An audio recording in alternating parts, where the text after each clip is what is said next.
Good morning. This is Father Stephen Kelly from St. John's Church in Detroit. We're continuing our series of daily morning meditations, where we generally look at one or another of the lessons that are assigned for morning or evening prayer, what is known as the daily office lectionary. Today for Saturday, let's take a look at the lessons assigned from the book Exodus. We're in chapter number 2, beginning at verse number 1. And there went a man of the house of Levi, and took a wife, a daughter of Eli. And the woman conceived and bare a son, and she saw him that he was goodly child, and she hid him 3 months.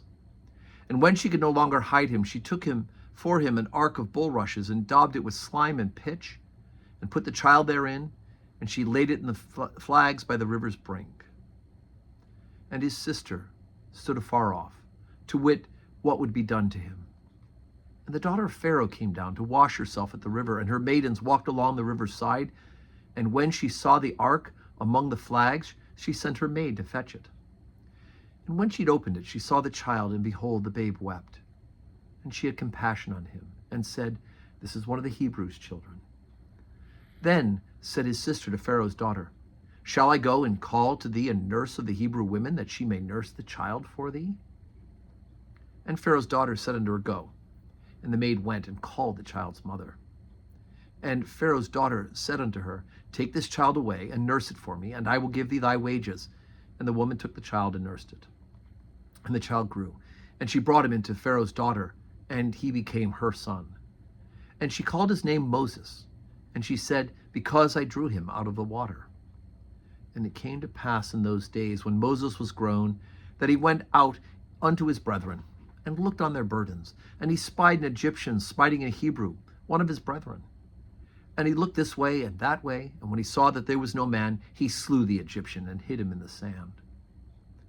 And when he went out for the second day, behold, 2 men of the Hebrews strove together. And he said to him that did the wrong, Wherefore smitest thou thy fellow? And he said, Who made thee a prince and a judge over us? Intendest thou to kill me as thou killest that Egyptian? And Moses feared and said, Surely this thing is known. Now when Pharaoh heard this thing, he sought to slay Moses. But Moses fled from the face of Pharaoh, and dwelt in the land of Midian, and he sat down by a well. Now the priest of Midian had 7 daughters, and they came and drew water, and filled the troughs to water the father's flock. And the shepherds came and drove them away.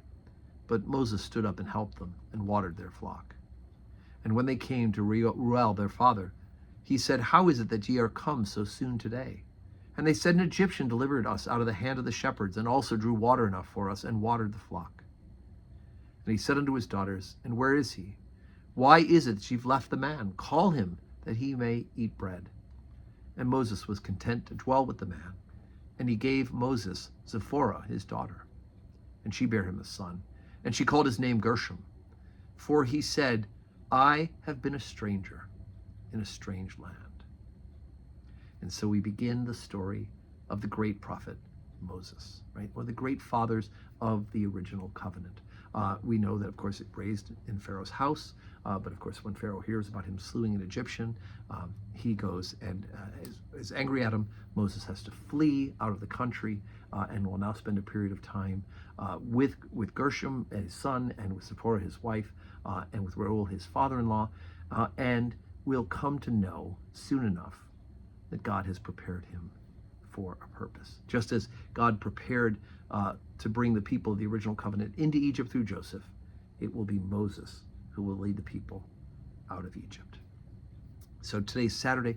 We do not have any public worship today, but we're getting ready for public worship tomorrow, right? Sunday at St. John's, Passion Sunday.